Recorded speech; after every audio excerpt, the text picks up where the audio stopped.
Soy Fernando Díaz Villanueva. Hoy es 20 de junio de 2019 y esto es La Contracrónica.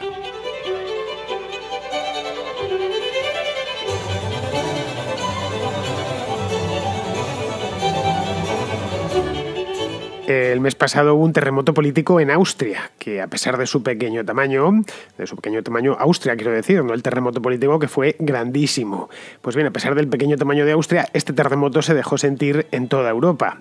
El canciller austriaco es un joven de 32 años llamado Sebastian Kurz, que ganó las elecciones de octubre del año 2017. En aquel momento hice una contracrónica sobre él, estará ahí en el archivo, de esto hace ya año y medio. Pues bien, ganó estas elecciones arrebatando el poder a los socialdemócratas locales y lo hizo además de una manera bastante inesperada porque se pensaba en aquel momento que iban a ganar los socialistas. La cuestión es que este hombre se ha visto envuelto en un torbellino de acusaciones de corrupción que, aunque no le afectaban a él directamente, sí lo hacían con su socio de gobierno, un nacionalista del FPÖ llamado Heinz Christian Strache. Bien, los acontecimientos se precipitaron, esto sucedió a la segunda quincena de mayo, el día 17 exactamente, y a partir de ahí se precipitaron, y el pasado 27 de mayo el canciller Kurz sucumbió a una moción de censura que le interpusieron los socialdemócratas, la izquierda austríaca en general, y a la que, como era de prever, pues se apuntaron los nacionalistas, a modo de venganza tras haber roto Kurz el acuerdo de gobierno, el mismo acuerdo de gobierno que le había permitido ser canciller durante casi año y medio. Bien, tras aquello, el presidente de la República, de la República Austríaca quiero decir, un tipo llamado Alexander Van der Bellen, improvisó un canciller de urgencia, hubo un canciller durante 3 días y al final pues tuvo que nombrar a otro, o a otra mejor dicho, una jueza de 70 años que se llama Brigitte Bierlein, que gobernará en funciones hasta septiembre, cuando se celebren elecciones anticipadas. Muchos ya dan por acabado a Kurz y en general casi al conservadurismo austriaco, pero lo cierto es que no lo está en absoluto. Vamos a verlo.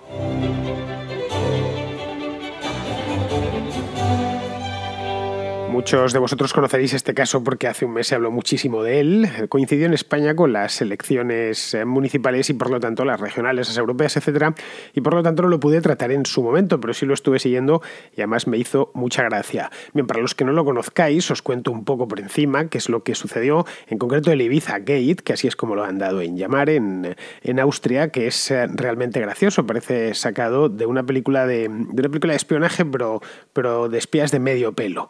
Vamos a ver, hace un par de años, en el verano del año 2017, el líder del Partido de la Libertad austriaco, el FPÖ, que es un partido nacionalista con posturas anti-inmigración bastante conocidas, está situado en el extremo derecho del espectro político austriaco. Es un partido antiguo, no es de los nuevos como Alternative für Deutschland o de los que están saliendo ahora por Europa. Este lleva ya existiendo desde los años 50.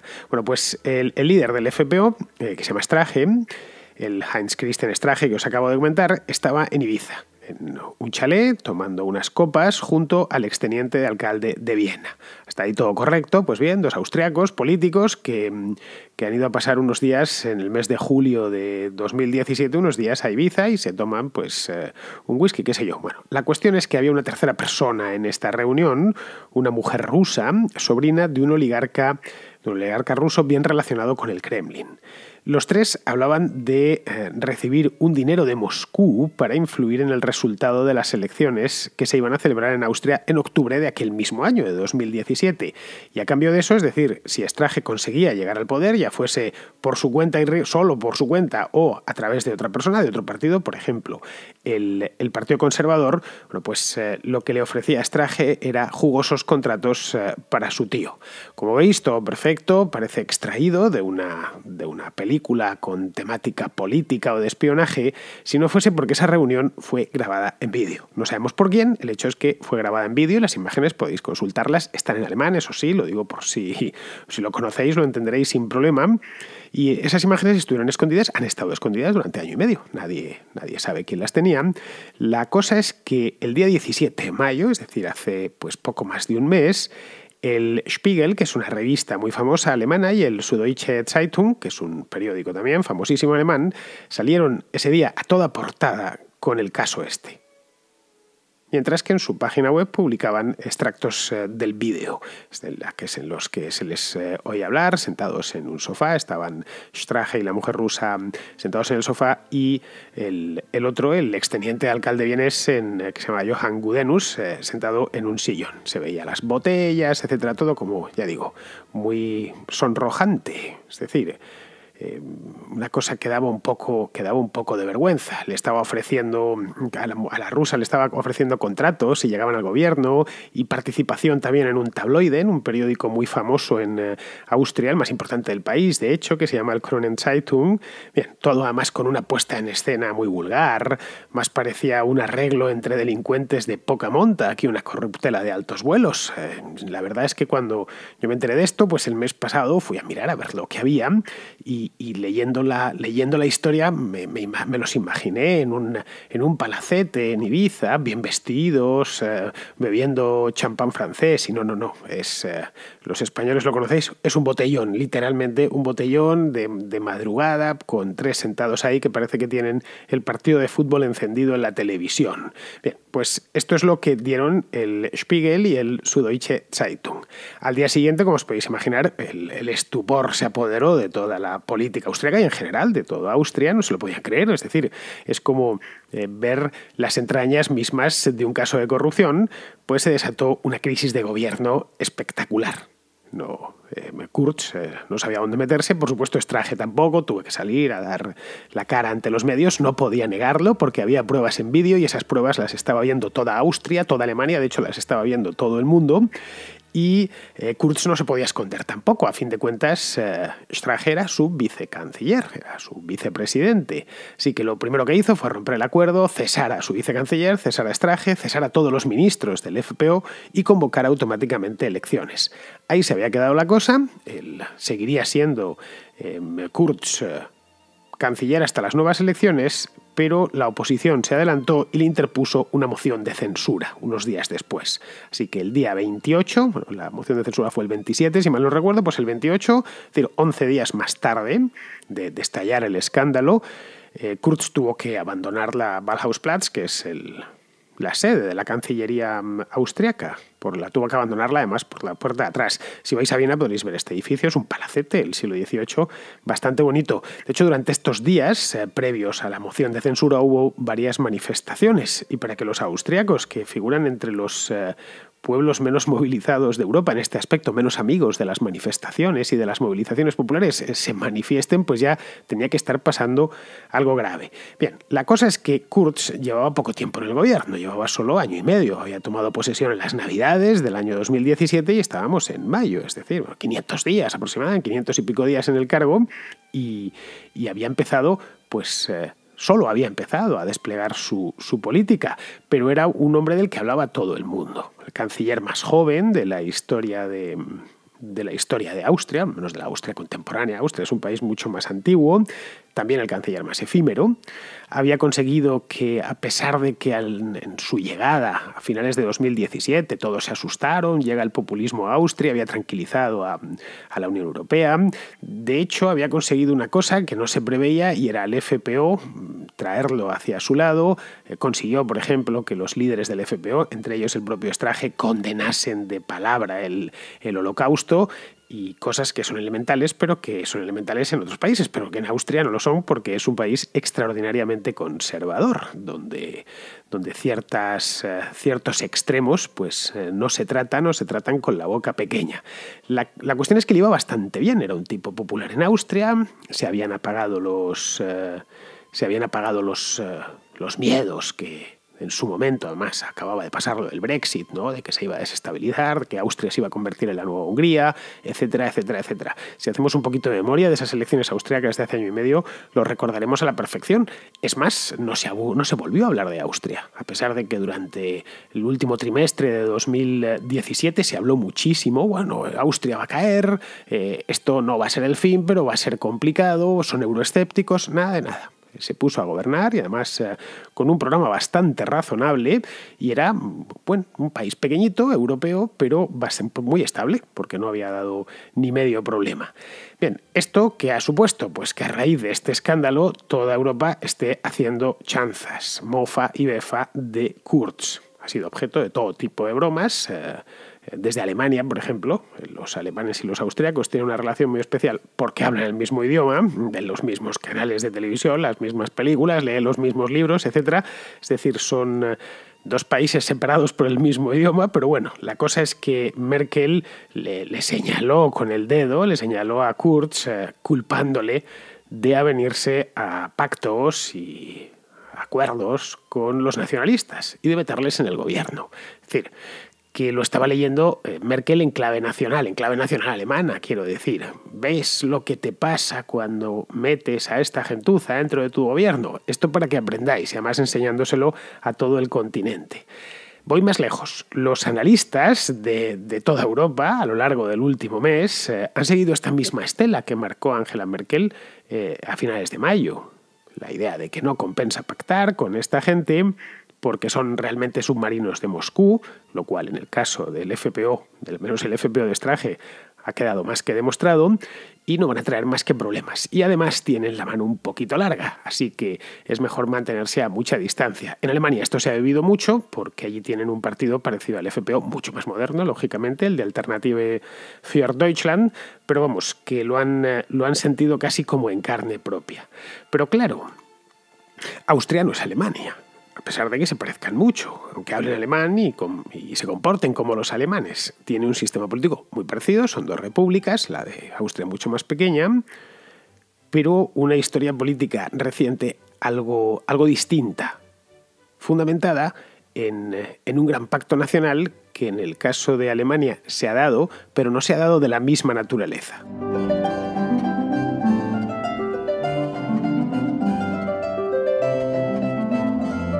En Austria durante cerca de 30 años ha estado gobernando una gran coalición, pero no una gran coalición de derechas o una gran coalición de izquierdas o una gran coalición de centro-derecha o de centro-izquierda, no, una gran coalición entre el VP, que es el partido conservador de allí, el partido de Kurz, y el SPO, que es el partido socialdemócrata. Llegaron a principios de los 80 a esa conclusión que lo mejor era ponerse de acuerdo y repartirse los ministerios y llevarse bien, y los austríacos pues obviamente tienen una historia ligeramente atormentada, una historia a lo largo del siglo XX, país tan pequeño con 2 guerras mundiales, la anexión, que por cierto les gustó mucho la anexión a la Alemania nazi, todo esto, y a partir de los años 80, para evitar mayores problemas, crearon un sistema peculiar suyo, que era una alianza que se mantenía siempre, ellos lo llamaban proports, que se repartían de manera proporcional, nunca mejor dicho, se repartían el gobierno y se turnaban en la Cancillería. De hecho, si miramos los cancilleres de Austria a lo largo de los últimos 30 años, veremos que es una cremallera, casi que se corresponde a uno del VP, uno del SPO, uno del VP, uno del SPO.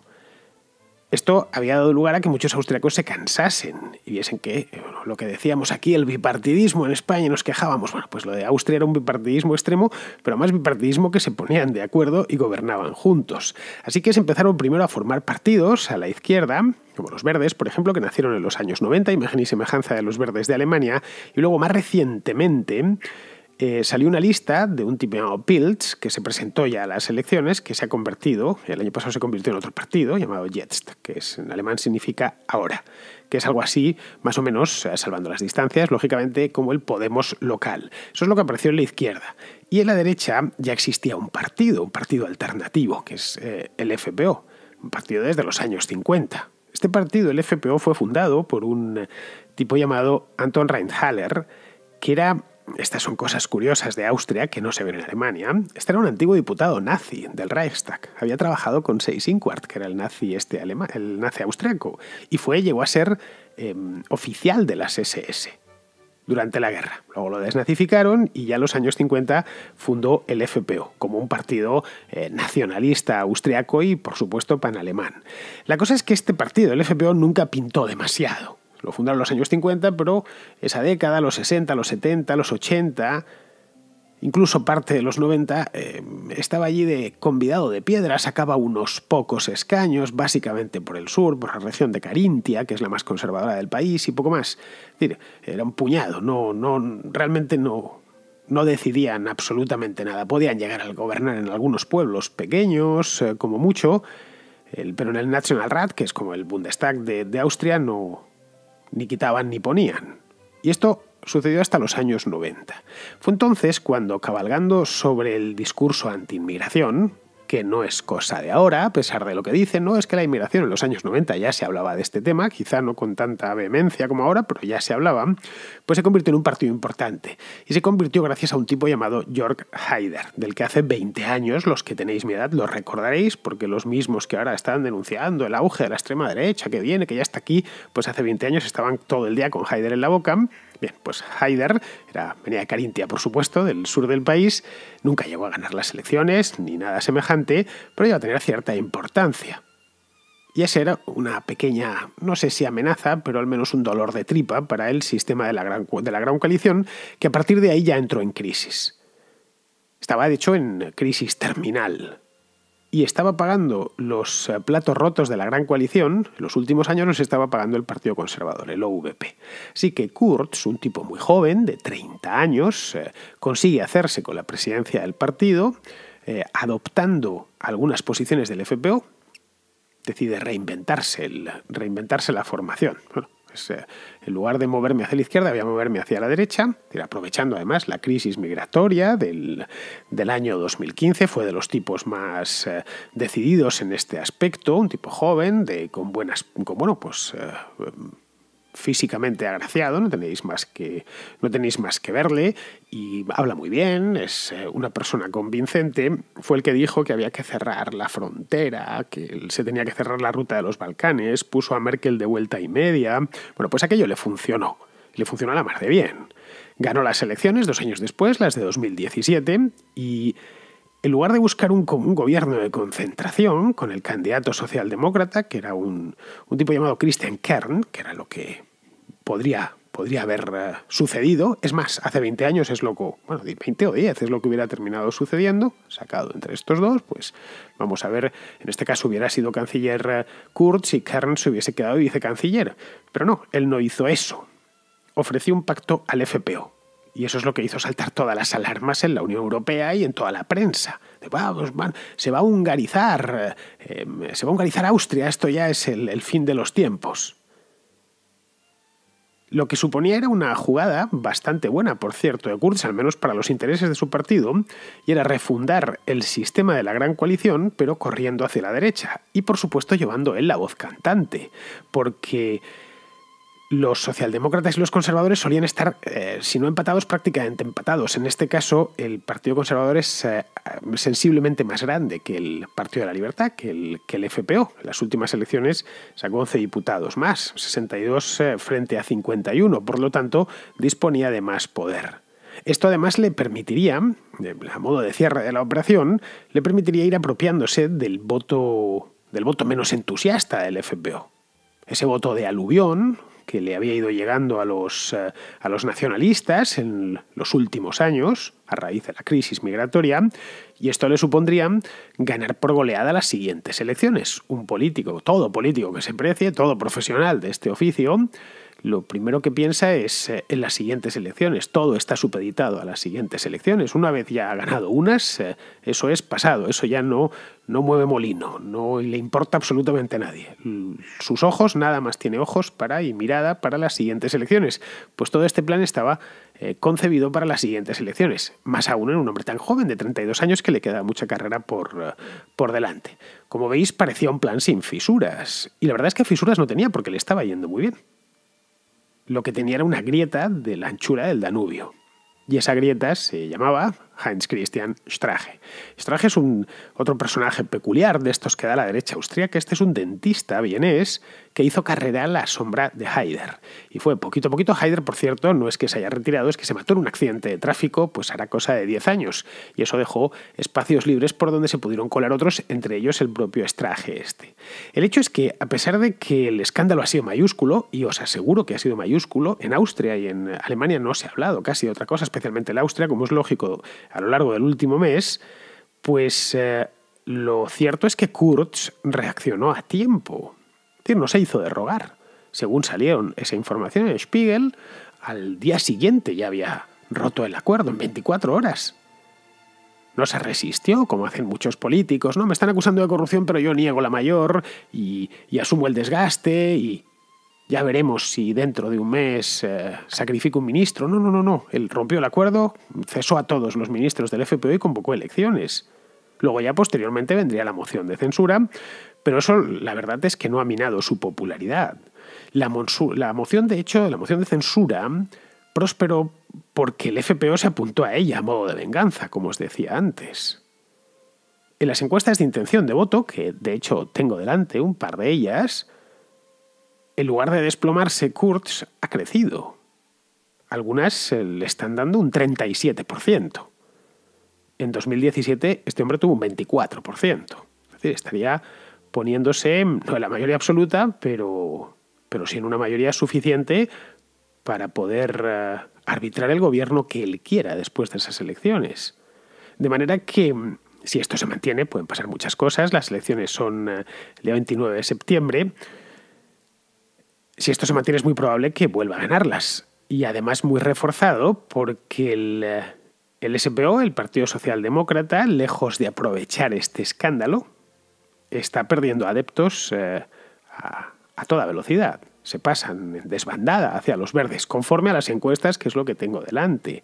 También los está perdiendo, lógicamente, el FPÖ, porque hay mucho militante y sobre todo votante que este vídeo le ha tocado muy en el fondo de sí mismo. El vídeo la verdad es que es bastante vergonzoso. Si yo voto a un partido y me sacan al candidato de ese partido reunido de esa guisa, la verdad es que no solo no le volvería a votar en la vida, sino que maldeciría mi voto. Y esto está haciendo que, por ahora, pierdan intención de voto.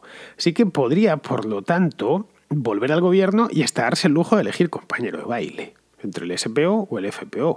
De hecho, si consigue suficiente representación, podría también gobernar con los liberales, que en Austria hay un partido liberal pequeñito que se llama NEOS. NEOS es por Neue Österreich, que es Nueva Austria. Su partido tiene una candidata que también está creciendo bastante en las encuestas. Vamos, que va a tener dónde elegir. El Ibiza Gate, que tanto le hizo sufrir en el pasado mes de mayo, pues podría terminar siendo una bendición. Que le atornille en el poder mucho más tiempo del que él pensaba. Le ha servido también para enfriar a la derecha identitaria austriaca, que llevaba unos años muy crecida, al tiempo que se apropiaba de algunas de sus causas. Vamos, que los que hace solo un mes le daban por muerto y enterrado, pueden casi darse por seguros que no va a ser así, que el niño prodigio del conservadurismo europeo podría terminar gobernando Austria durante no 4 años, sino unos cuantos más. Noticias Mierder. La noticia que no te interesa, pero que estás deseando escuchar. Porque en la Contracrónica sabemos que reírse es un asunto muy serio. Pepe me trae una buena noticia mierder, aunque yo la verdad, ahora que la tengo ya delante, yo la llamaría más bien noticia caradurer, pero mejor que nos la cuente Pepe. Te mando una noticia mierder, la primera vez que te mando una, y es de una pareja de alemanes jóvenes que se les ha ocurrido pedir dinero a sus 40.000 seguidores en Instagram para irse a África a celebrar la vida. A estos sus 40.000 seguidores les han dicho que no hace falta que se vayan a África, que pueden encontrar trabajo en Alemania. Y ellos se han ofendido mucho, se han ofendido y han dicho que la gente juzga muy rápido y que no saben la difícil situación que están pasando ellos, pero gracias a los 2 trabajos de la madre de uno de ellos, pues están saliendo adelante. Y, en fin, si miras las fotos te llevarás una impresión mejor de la situación. Y lo más gracioso es que cuando he compartido esto con algunos amigos votantes de partidos muy de izquierdas, tipo Podemos y Bildu, no ven nada raro en esto, no, les parece muy bien. De hecho, lo han comparado con otra gente que está en Patreon, pues como tú o yo mismo, que sí, ¿no? Esto es igual. Pero no, yo creo que no es igual. Bueno, un abrazo, Fernando. Pues muy bien, vamos a ver la noticia. Dice lo siguiente, es una noticia del diario El Mundo de ayer, del día 19 de junio, y dice: polémica. Una pareja de Instagramers pide a sus seguidores que financien su próximo viaje. Y a partir de aquí pues ya el redactor se desmadra, ¿no? La jeta tiene un límite. Para los hispanoamericanos la jeta es la cara dura. La jeta tiene un límite. Al menos eso han pensado los seguidores de esta pareja de Instagramers que pide donativos para hacer un viajazo por África como, entre comillas, celebración de la vida. Posan agarrados con los ojos cerrados en plan místico, contra un fondo de exuberantes plantas. Hablan de celebrar la vida y de pedalear libremente por las montañas al lado del mar o atravesando ciudades para mostrar la belleza de este planeta y sus habitantes. Bien, esto es una cuenta de Instagram, ya más o menos lo sabéis, se llama Another Beautiful Day. Tiene unos 40.000 seguidores y bien colgaron esto, que querían ese viaje y que se lo pagasen los que estaban allí, sus seguidores, y empezaron a ver que tenían likes, pero lo que no esperaban es que empezase sus propios seguidores a reírse de ellos. Vamos, que no estaban dispuestos a eso, a decirles que se saquen un trabajo y tal, que donen el dinero, que esos miles de euros que están pidiendo para, lo ponen, para la bicicleta, para hacerse el recorrido por África en bicicleta, el equipo, comida y alojamiento, tarjetas SIM en cada país para mantenerte informado, seguro y emergencias, y después ya juntos podemos marcar la diferencia. Eso es la parte final. Pues la verdad es que, no sé, vosotros podéis echar un vistazo, ya sabéis, Another Beautiful Day se llama, son dos veinteañeros, a él no le queda un solo centímetro cuadrado de piel sin tatuar, incluido cuello y frente, y por lo demás pues no tiene nada de especial, la verdad, que no haya visto ya varias veces. Pues son los clásicos cantamañanas de 20 años en Instagram, enamorados de sí mismos, con mucho tiempo libre y un arsenal de citas pretendidamente motivadoras. Bueno, os leo, tengo la página de Instagram delante, el perfil, Kat y Elena se llaman. Lovers, Travelers, Dream Chasers. En fin, ya sabéis, amantes, viajeros, perseguidores de sueños. Eso sí, viajan bastante, ¿eh? Pues he estado echando un vistazo en su cuenta de Instagram y veo que tienen estado hace poco, en París, en Londres, en Copenhague, en Nepal, en Bali. Yo el problema que les veo a este par de dos es que tienen pocos seguidores. 40.000, pues no sé si dan para vivir, no son muchos. Teniendo en cuenta que no estamos en 2010, cuando empezó esto de Instagram, sino en 2019. Hay cuentas con millones y millones de seguidores. Vamos, creo que tengo yo más en Twitter. Eso sí, mucho no trabajan, ¿eh? Lo he estado viendo, cuántas fotos tienen, 509, 2 años, empezaron en 2017. Vamos, se empezaron en aquel entonces con un viaje a Tailandia y a partir de ahí pues ya se han profesionalizado, o al menos eso es lo que pretenden. El tipo, el tal Kat, se ha tatuado en la frente, tiene todo el cuerpo, ya digo, la tiene incluso en la calva porque es rapado, que es que eso no lo leo bien, pero en la frente pone I love life. En la mejilla, encima de la mejilla, pone look within. Y en el cuello, que eso solo pensar lo que le habrá dolido, malo me pongo, pone freedom. Pues el día que se los tenga que quitar va a necesitar una cisterna de salfumán. Y entre tanto, pues ahí le tenemos, ¿no? De perseguidor de sueños, que ya hay que ser cursi. No sé, los de mi generación, que es la tuya, Pepe, por cierto, éramos pasotas y algo dejados. Los de la generación que nos precedió pues eran rebeldes. Estos de ahora son unos pedantes y unos pretenciosos. Bien, vamos ahora con Diego, un oyente de Zaragoza, que es patrono también, igual que Pepe, por cierto, que nos trae el tema este de Abderramán III, del que se ha hablado tanto estos días. Nada, te quería comentar una noticia que he leído hoy. Es de aquí de mi tierra, de un pueblo que se llama Cuarte de Huelva, donde el nuevo grupo municipal ha decidido quitar una estatua de Abderramán III que llevaba puesta desde 2016. Se supone que la puso el gobierno, no sé si era de Podemos o Más Cuarte o alguno de estos, perroflautas que dices tú. Y bueno, ha tenido bastante revuelo en las redes sociales. A mí me parece un poco estúpido, la verdad, estar quitando y poniendo estatuas. Más con el argumento que escriben de que es alguna gente de Vox diciendo que es porque era un invasor musulmán, siendo que Abderramán III descendía de cristianos del norte, de vascones o hispanos de aquella época. No sé, quería saber tu opinión. Venga, gracias y un saludo. Me encanta tu programa. Adiós. Pues según me enteré ayer, Diego, al parecer se lo han llevado al castillo del pueblo, que según dicen lo mandó levantar Abderramán. Entonces, no sé cómo sea ese castillo, si es no debe de ser muy famoso, porque yo no había oído hablar en mi vida de ese castillo, pero bueno, el castillo ya sabes que en España hay, no sé si miles, pero sí debe de haber miles. entre castillos, no obras maestras, pero sí castillos por todos los rincones de la geografía. La cosa es que ese castillo lo mandó levantar Abderramán III y lo han dejado allí, lo han puesto allí en su obra. Por lo demás, a mí lo de andar utilizando la historia con fines políticos me parece una estupidez. Esto lo he dicho muchas veces aquí, hace no mucho. La semana pasada hice un programa sobre el tema este de Franco. A ver, Al-Ándalus y Abderramán III forman parte de la historia de España y es bueno conocerlos y recordarlos. De la misma manera que hay estatuas de Octavio Augusto, una en Zaragoza, como bien sabes, delante de la muralla romana, pues también debe de haberlos de los califas de Al-Ándalus, de los reyes de Navarra o del emperador Carlos V, qué sé yo. Vamos, la historia de nuestro país es muy rica y muy dilatada en el tiempo. Y la escultura urbana es una buena manera de acercarse a la gente. De 3 dimensiones, mucho más que los cuadros en este aspecto. Están en la calle, además, por donde todo el mundo pasa, ¿no? Os puedo casi garantizar que Kat y Elena, los Instagramers estos, no pisan un museo ni equivocándose. En cambio, estatuas por la calle sí que las ven. Pero bueno, lo suyo es que sí sirve para enseñar historia, y la verdad es que Abderramán tiene una historia bonita. Es el gran califa de Al-Ándalus. No estamos hablando de uno secundario, de un actor secundario de esa época. La historia es la mejor de las maestras. Si se la quiere escuchar, claro. Pero hay que hacerlo sin complejos ideológicos, o sin complejos ideológicos actuales.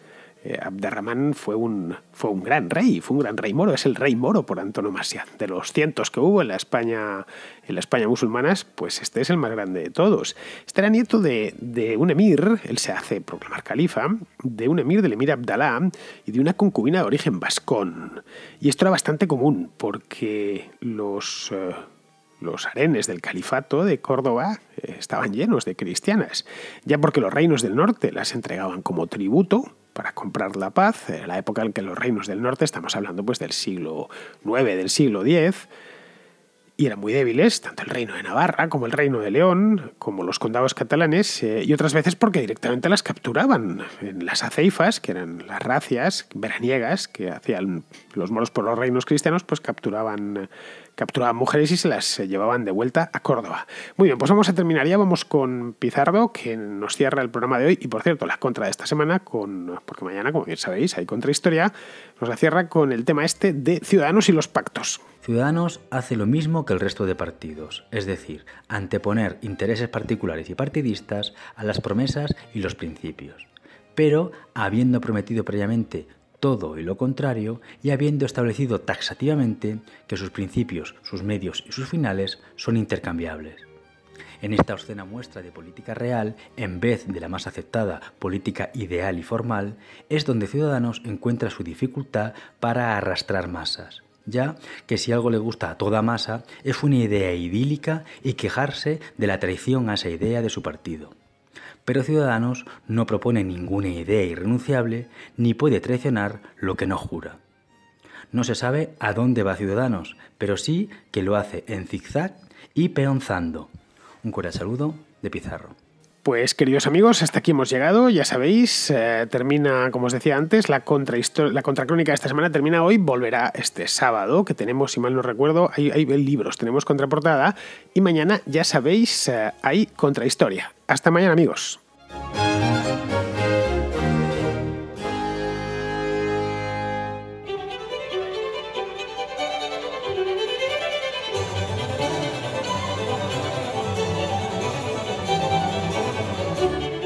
La Contracrónica y la Contrahistoria son 2 programas de radio independiente que existen gracias a sus oyentes. Si te gustan, puedes patrocinarlos. Lo puedes hacer de 2 maneras, a través de patreon.com/Díaz Villanueva o instalando la aplicación de iVoox en tu teléfono y pulsando la tecla Apoyar. Solo por ser patrono podrás escuchar El Contrapunto, un programa musical distinto a todos los demás. Pero, sobre todo, hazte patrón para que la Contracrónica y la Contrahistoria se sigan emitiendo por los siglos de los siglos. Amén.